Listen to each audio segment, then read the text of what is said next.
What's up, guys? Jacob here with Vitruvian Vapors, and today we're going to be reviewing the Herakles by Sense.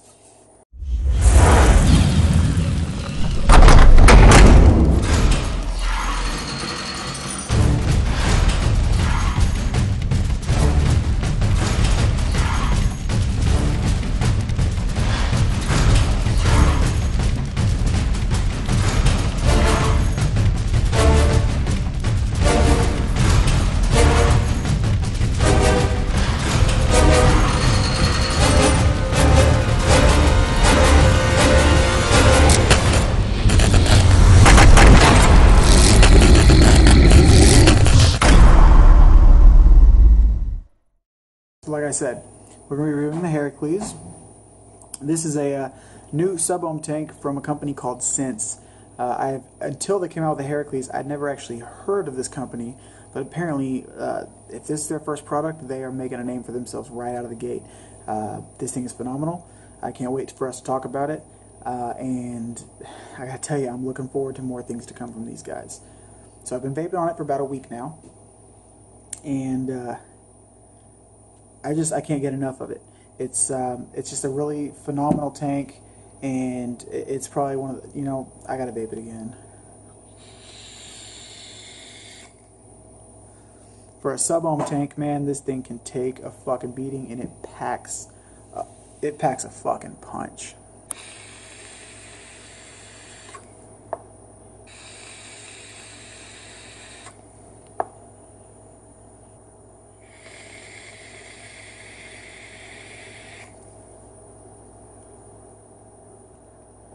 Phenomenal clouds, just fucking phenomenal. I love this tank. This tank has pretty much got me cheating on all of my RDAs, and I'm a troll lover.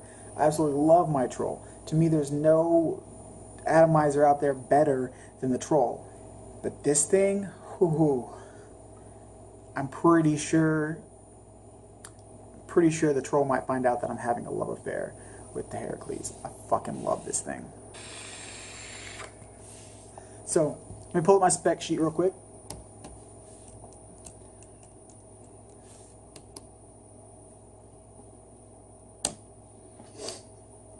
Okay, so the Herakles out of the box comes with 2 coils. It's got a 0.2, which is supposed to be good between 30 and 75 watts, and it's got a 0.6, which is supposed to be good between 30 and 100 watts. Now, I've been vaping on this thing for about a week. I really like the 0.2 ohm coil. You know, guys, I like a hot vape. For me, the hotter the better. And the 0.2 is really great. And I'll be honest with you, I went way past 75 watts. I got the thing probably up to like 95 before I kind of got a little bit of a burn on it. That doesn't mean that you should vape it and take it up past, 75 watts, especially if you're not using the right juices.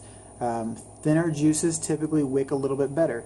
So, but PG, it also gives kind of a throat hit too. So, use caution. Don't just throw caution to the wind. Have fun with it. Figure out what it can do. But for me, I use Max VG liquid. This is 89%. That's all I use. Is anything from Inferno or Omish Brew, unless I'm doing a juice review. But on my all-day vape, everyday vape type situation, man, it's constantly 89%. And that shit's thick. It's really fucking thick. And this thing is taking it. It's taking every last fucking drop. Currently, I've got the 0.6 ohm coil in it. And let's see. We're going to turn it up. I've been vaping it at roughly 50, so we're going to turn it up. It says it'll go to 100, so let's take it up to 100. Alright, let's see how it does.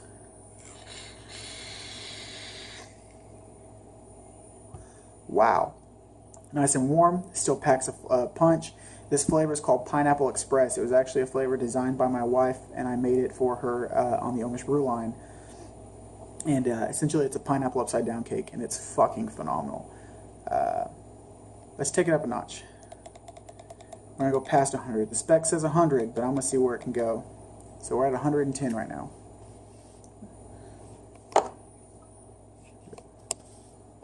Focus. It's not gonna.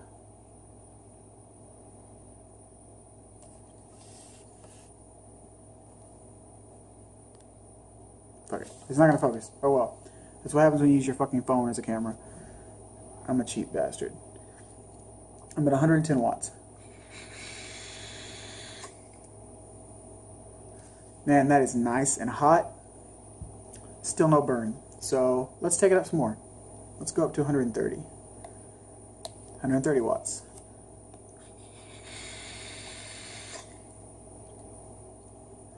Damn. Nice, hot, no burn, no dry hit. Alright, you know what? Fuck it. 150 watts. I'm giving it all I've got. 100% battery, 150 watts, 7.5 volts, 0.6 ohms. Let's hope this little bastard can take it.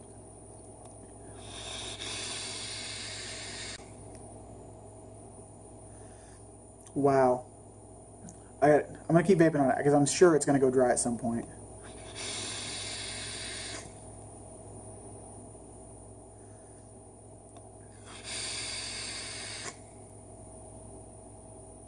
Son of a bitch.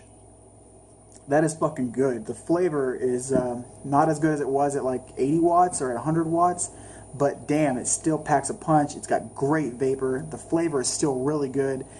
And in fact, I would take a longer hit, and I'm not pulling back because the cotton's burning. I'm pulling back because the fucking tip, which has a Delrin insert, is getting so goddamn hot. But the coils are still great. No burning.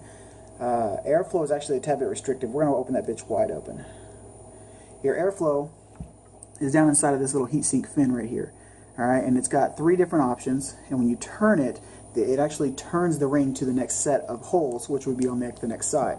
And you kind of can't really see them. It's a little bit of a downfall, but I mean, if you look close enough, you'll be able to see there's actually 2 holes that it opens up every single time. So you've got one hole that is slightly larger than the last one, and then you go on to the next one. I mean, you can't really get this thing super restrictive. And actually, I actually had it on the lowest setting a minute ago. So this is wide the fuck open. This is slightly less wide the fuck open. And then that is, I mean, still just a little bit slightly less wide the fuck open. It doesn't really have a closed off airflow. So we're going to do wide the fuck open. I believe. Nope. That is slightly less wide the fuck open. There we are. Straight up, wide. There it is. See? Hard to kind of tell. Straight up, wide the fuck open at 150 watts.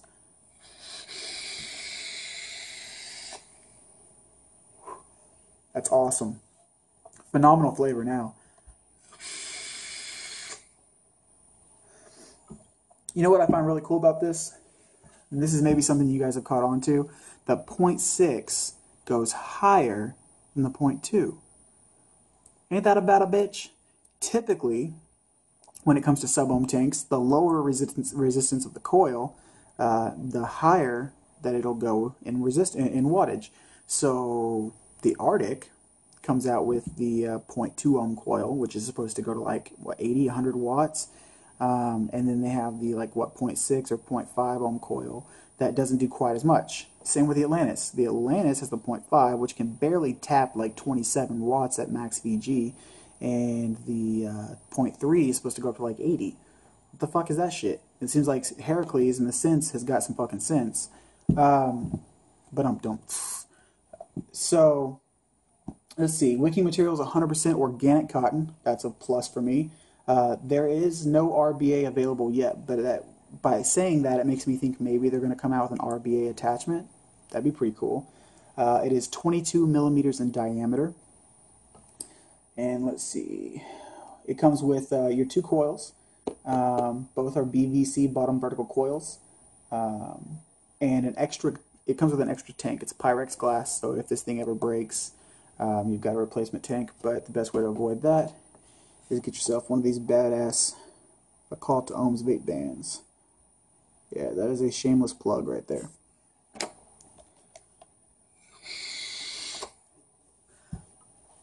Standard pricing for these things across the board right now is anywhere between $28 and $38, believe it or not. I know some shops they're selling them for roughly $40. I know that SMV in Pigeon Forge, Tennessee, is selling them for. They're selling them for.